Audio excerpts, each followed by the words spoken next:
Satu waktu saya datang ke Surakarta, diminta memberi kuliah umum di Universitas Negeri UNS. Habis saya kasih kuliah, datang 2-3 orang. Saya masih kasih kuliah, kasih notes di situ tuh. Pak Rocky, nanti kami mau bertemu tuh. Saya pikir dosen-dosen muda. Saya bilang, mana yang mau ketemu? Datang satu-satu. Enggak, kami bukan dosen. Loh, jadi kalian apa? Kami mau ngomong tapi nggak di kampus, ngomong di angkringan. Datang saya ke situ. Mulai dia bilang, saya mewakili seorang tokoh rakyat, anggota Partai Komunis Indonesia, anggota Komite Sentral CCPKI paling muda, mewakili pemuda rakyat karena dia ketua pemuda rakyat yang ditahan di Cipinang 12-13 tahun. Namanya Pak Rewang. Tokoh komunis, pintar. Dia tadinya mau ketemu Pak Rocky, tapi dia tiba-tiba sakit. Dia cuma pesankan begini, Pak Rocky jangan percaya pada Jokowi. Yang ngaku-ngaku adalah rakyat. Saya ini pemimpin rakyat. Lalu bercakap-cakaplah di situ. Untuk satu isu pada waktu itu, Jokowi dielulukan oleh pers sebagai orang yang berhasil memindahkan pedagang kaki lima di yang gede itu, Pasar Klewer ya? Pasar Klewer, yang kemudian dinarasikan 30 hari Jokowi nego dengan rakyat untuk dipindahkan dan akhirnya berhasil. Dan nego itu dipamerkan di pendopo depan rumah wali kota kan. Anak-anak itu bilang itu bohong. Kenapa? Udah ada under table transaction bahwa akan dipindahkan karena udah dibayar. Tetapi Jokowi ingin itu dipamerkan terus sebagai hasil negosiasi dia. Siapa yang bayar? Oligarki. Sebut nama Sritex, kalau mau disebut itu apa namanya, Sinarmas segala macam. Pokoknya semua oligarki yang ada di Solo. Jadi dia mau gambarkan begini, setiap kali ada lubang di jalan Solo itu, akhirnya saya mesti sebutkan satu persatu ingatan ini karena ini unsensor, bahwa Jokowi tidak ingin lihat ada lubang, maka besok pagi itu langsung selesai itu. Sekarang dari mana uangnya tuh? Bukan belum di APBD kan? Ya duit oligarki. Itu pertama kali saya merasa ini ada yang nggak benar nih Pak Jokowi ini, pencitraan. Jadi tapi saya masih tahan tuh, saya nggak kasih kritik tuh. Saya kritik beliau ketika jadi presiden kok. Lalu menyusul lagi tuh soal SMK, makin lama makin saya lihat, waduh. Akhirnya sebelum pemilu pertama Presiden Jokowi itu dia mau bikin buku. Teman-teman yang lagi menyiapkan buku Nawacita, Revolusi Mental, kan teman-teman saya tuh. Sudah dekan Fakultas Hukum Psikologi sekarang sudah Bagus Takwin, lalu siapa profesor psikologi politik di situ yang jadi ketua segala macam, anak-anak. Jadi banyak dosen yang memang ingin membuatkan buku tuh. Saya bilang begini, buatkan buku buat Jokowi, ambil contoh yang pernah ditradisikan di dalam Pilpres Amerika. Saya bilang saya masih ingat bukan Donald Trump, Bill Clinton dulu waktu dia maju untuk jadi presiden, dia menulis buku yang isinya ada semua program yang akan dia jalankan. Jadi buku kampanye itu sekaligus buku ide tentang program dia kalau jadi presiden 4 tahun di Amerika. Saya bilang Bill Clinton itu nulis buku judulnya Putting People First, utamakan rakyat. Di situ dia dalilkan dia akan masuk ke Timur Tengah dengan dalil demokratisasi, dan karena itu dia mulai menekan Israel untuk mengakui two state solution tuh. Dia akan bikin relasi baru dengan, mungkin pada waktu itu Israel dipimpin oleh partai buruh tuh, bukan Netanyahu yang partai konservatif Jadi Donald Trump bicara tentang putting people first, utamakan rakyat. Dari Amerika ke seluruh dunia itu yang diekspor, putting people first tuh.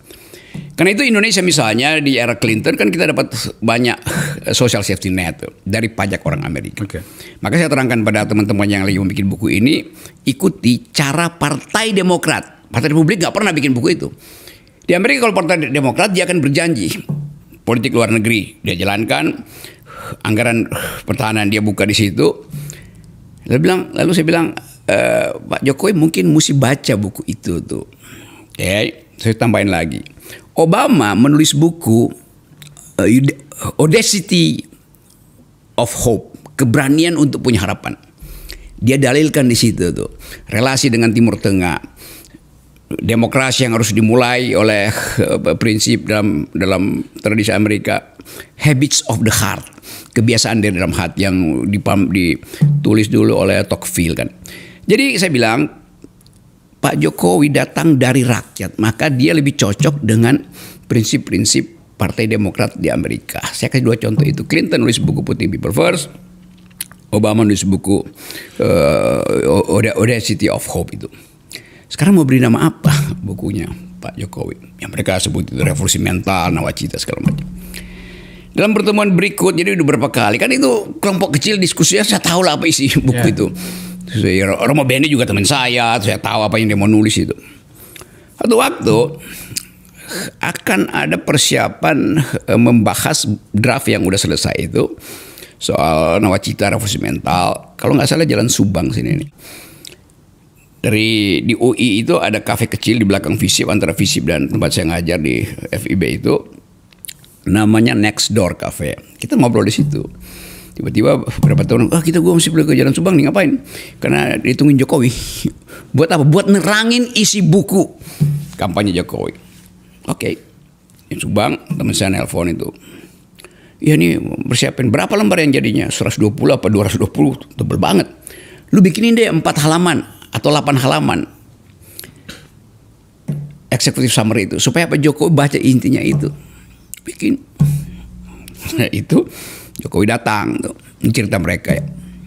Gimana ceritanya? Waduh Rok, Jokowi datang dia cuma lihat. Oh ya pergi dia. Gak ada diskusi tentang buku kampanye konsep pemerintahan dia yang ditulis oleh teman-teman LSM. Nah itu pertama kali saya anggap ini orang nggak mampu nih. Jadi dia cuma ingin ada di depan kamera tanpa harus berargumen. Nah itu poin saya pertama tuh yang saya anggap bahwa nggak mampu. Maka saya mulai debat dengan mereka. Teten sebagai ketua tim pemenangan segala itu, saya berkelahi sama Teten tuh, dibantuin dong Rok. Nggak bisa gue mau bantuin orang yang nggak bisa berpikir. Bagaimana caranya Ten? Di tempat Arifin Panogoro semua LSM ada di situ. Lu Rok memang dari dulu cuma tukang kasih. Iya gue bilang, tetapi gue ingin aja Pak Jokowi berpikir. Akhirnya kita bikin nego nih. Ini panjang ceritanya. Saya biarkan karena saya agak paham proses ini. Ya saya bilang begini, masih ada siapa dulu tuh, Emi Hafiz, semua tokoh LSM ya, almarhum Emi almarhum. Akhirnya gue bilang begini, oke deh, gue nggak akan larang lu orang masuk ke Pak Kabinet, mulai dari KSP segala macam, jadi staf khusus. Tapi kita bikin perjanjian ya. Kalian kan teman-teman gue tuh, LSM lingkungan, LSM LBS segala macam itu akademisi. Apa perjanjiannya? Gini, lu masuk ke dalam atas izin kita yang di luar. Setuju kan? Oh ya setuju.